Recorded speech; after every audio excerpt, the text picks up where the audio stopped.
Assalamualaikum warahmatullahi wabarakatuh. Halo teman-teman semuanya, apa kabar? Ketemu lagi dengan saya Reni Wulandari. Mudah-mudahan teman-teman dalam keadaan sehat walafiat, sadar lahir dan batin. Oke teman-teman, sore ini saya akan bikin video. Mungkin dibagi, gak hanya satu video aja, tetapi videonya berkesinambungan, nyambung lah. Video yang sekarang sama yang satu lagi. Nah, di video ini mungkin teman-teman bisa mendapatkan jawaban kenapa sih orang baik itu kok selalu tersakiti ya di sinetron, di kehidupan nyata gitu. Dan kenapa orang baik itu cepat meninggal? Wah, lebih jauh lagi ya pembahasannya. Oke, kita mulai aja videonya tentang penyakit orang baik.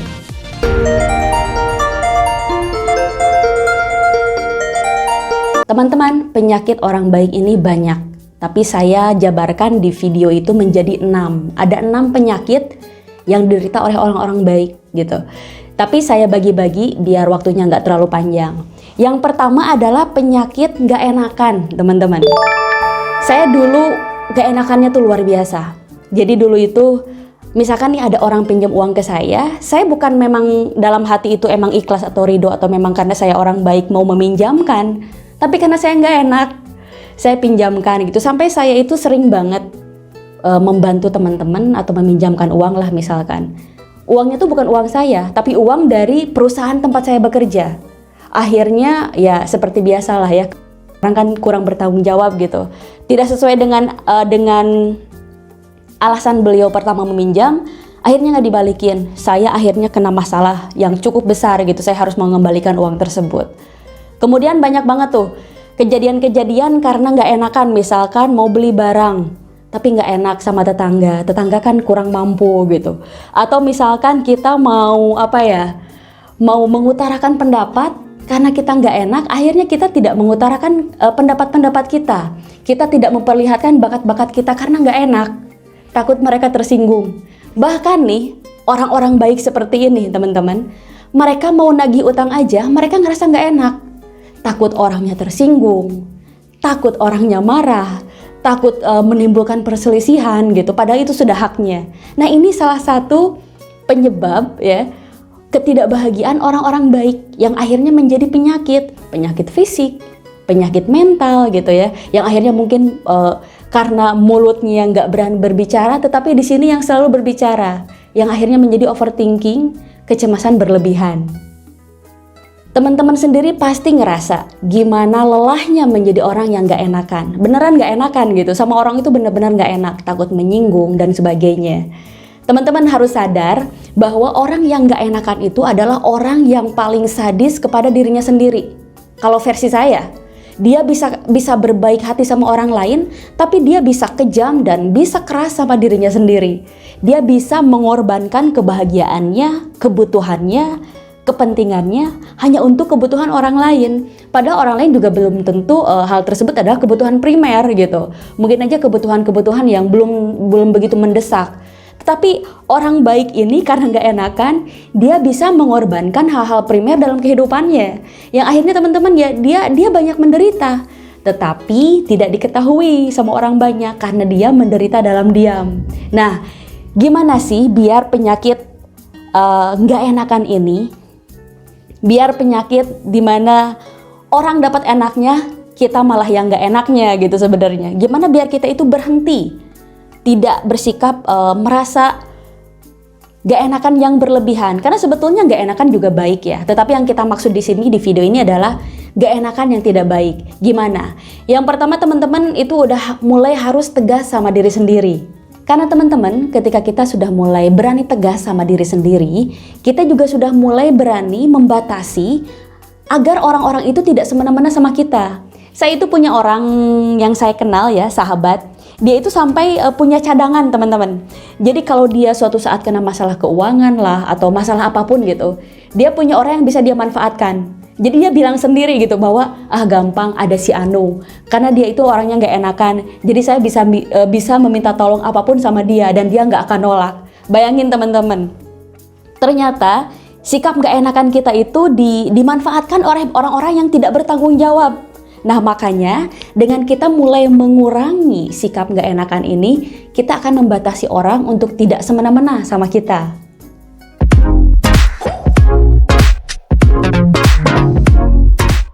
Kemudian teman-teman, penyakit nomor 2 adalah people pleaser atau suka nyenengin orang-orang. Jadi pengennya dia itu membahagiakan banyak orang di sekitarnya, di lingkungan kerja, di lingkungan pertemanan, sama pasangan, kemudian sama keluarga besar. Nah ini kalau berlebihan ini akan merepotkan teman-teman. Contohnya nih, misalkan teman-teman mau nonton atau mau makan sama teman-teman geng gitu. Teman-teman karena pengen membahagiakan orang-orang, teman-teman tuh udah tidak pernah mengutarakan lagi keinginan-keinginannya atau pendapat-pendapatnya. Karena akan ikut orang banyak. Ikut orang-orang, ikut ini, ikut orang-orang makan ini, ikut. Jadi kita itu kayak tidak menonjol teman-teman. Jadi istilahnya AKS, asal kamu senang gitu. Jadi dia mengorbankan kepentingannya, dia mengorbankan kesenangannya hanya untuk orang lain. Nah ini kalau terus, wah ini habis waktu kita. Kalau hanya untuk menyenangkan orang lain teman-teman. Nah kenapa sih hal ini harus mulai dihilangkan ya? Sesuai sesuai porsinya aja, secukupnya aja. Kenapa ini harus dikontrol sama kita? Yang pertama, teman-teman, kita tidak akan bisa memuaskan begitu banyak orang. Itu sangat mustahil, nggak mungkin. Pertama, kita akan kelelahan banget, fisik kita akan kelelahan. Dan yang kedua, kita nggak akan pernah cukup. Bayangin teman-teman, kalau kita harus selalu membahagiakan orang-orang. Bayangin, sementara kita kan harus membangun kehidupan kita. Kita punya goal-goal, kita punya impian. Tapi kalau waktu kita habis hanya untuk menghabiskan kesenangan untuk orang-orang lain, kapan waktunya kita memprioritaskan keinginan-keinginan kita untuk menjadi nyata, impian-impian kita, teman-teman?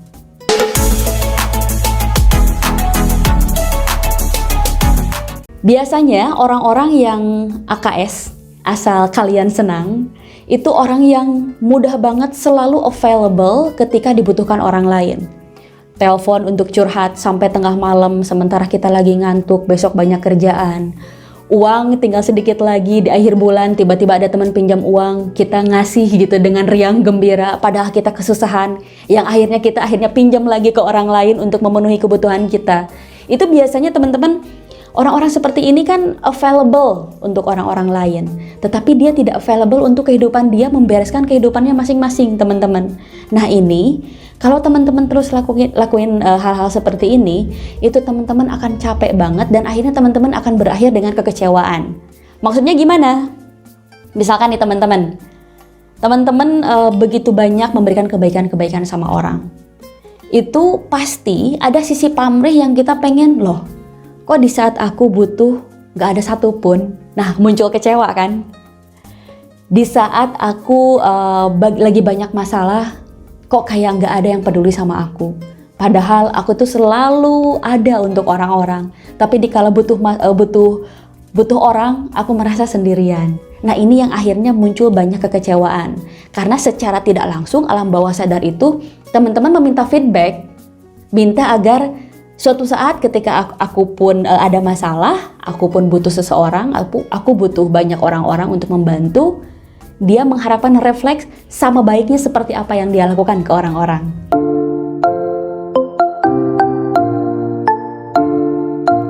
Jadi sejauh mana sih kita harus menjadi people pleaser atau menjadi orang yang menyenangkan banyak orang? Sebenarnya itu nggak dilarang teman-teman, tetapi tetap harus ada batasannya. Karena kalau enggak, waktu kita habis, baterai diri kita habis, kita akan terseok-seok, kita akan kehilangan jati diri kita tidak akan menjadi diri sendiri. Sedangkan modal untuk menjalani kehidupan kita dengan baik, dengan kualitas-kualitas yang baik, kita harus jadi diri sendiri. Nah makanya jangan sampai kita terlalu menjadi pemuas banyak orang, karena kita membutuhkan diri kita untuk diri kita sendiri, teman-teman. Kemudian nomor 3, penyakit orang baik. Nomor 3 adalah suka mengalah. Nah, teman-teman pernah ngalamin suka mengalah untuk sesuatu yang sebetulnya nggak perlu demi kepentingan orang banyak? Atau teman-teman suka meminta maaf untuk sesuatu yang teman-teman gak lakuin, tapi teman-teman lakuin demi untuk menjaga sebuah hubungan dengan teman, hubungan dengan rekan kerja, dengan pasangan. Nah, orang baik itu seperti ini, teman-teman. Ini penyakit yang lumayan cukup menghancurkan sebetulnya. Jadi saya mau cerita, teman-teman. Dulu itu saya bersahabat dengan seorang teman. Kita bersahabat dari masa-masa usia remaja sampai sekitar usia 30-an. Cukup lama ya, belasan tahun lah. Rahasia keharmonisan, rahasia kelanggengan persahabatan kami adalah saya rajin meminta maaf untuk sesuatu yang tuh sudah terjadi, apapun itu. Saya minta maaf. Jadi saya mendatangi rumahnya hanya untuk minta maaf. Karena saya menghargai persahabatan kami daripada berbagai masalah yang muncul. Itu pikiran saya dulu. Jadi kalau ada dia yang salah, saya akan tetap yang minta maaf duluan. Saya datangi rumahnya untuk minta maaf gitu. Karena bagi saya sosok beliau itu dulu sangat penting banget gitu. Ternyata teman-teman, hal tersebut tidak membuat beliau dewasa, tidak membuat beliau terbiasa. Karena saya berkontribusi membuat beliau tidak menjadi mandiri untuk sosok yang berkarakter, menjadi bijaksana, mana yang salah, mana yang benar. Yang akhirnya, apapun itu, beliau selalu terbiasa untuk dia yang menang. Jadi saya berkontribusi membuat hal itu terjadi. Apa yang terjadi, teman-teman? Suatu hari, beliau membuat kesalahan, saya marah waktu itu, saya merasa terhianati, saya sakit hati luar biasa. Saya memutuskan untuk berhenti minta maaf. Kali ini saya nggak akan minta maaf gitu. Toh belasan tahun saya selalu minta maaf untuk sesuatu yang saya nggak lakukan. Apa yang terjadi, teman-teman? Dia 2 kali lipat lebih marah daripada saya. Karena dia merasa jengkel, dia merasa marah. Kok dia nggak datang ke rumah? Nah, teman-teman, jadi ternyata sikap kita yang selalu mengalah, sikap kita yang selalu mendahulukan kepentingan orang lain, sikap kita yang selalu meminta maaf untuk sesuatu yang tidak kita lakukan, itu tidak mendewasakan orang lain. Ujung-ujungnya balik lagi merugikan kita, teman-teman. Nah, jadi sudah mulai ya, ini penyakit yang bisa merongrong kualitas kehidupan teman-teman. Jadi stop meminta maaf terlalu berlebihan, teman-teman. Karena kesalahan itu ada pada tempatnya. Jadi kalau teman-teman mengganggu acara keseimbangan antara salah dan benar ini, nanti teman-teman sendiri yang akan menanggung konsekuensinya.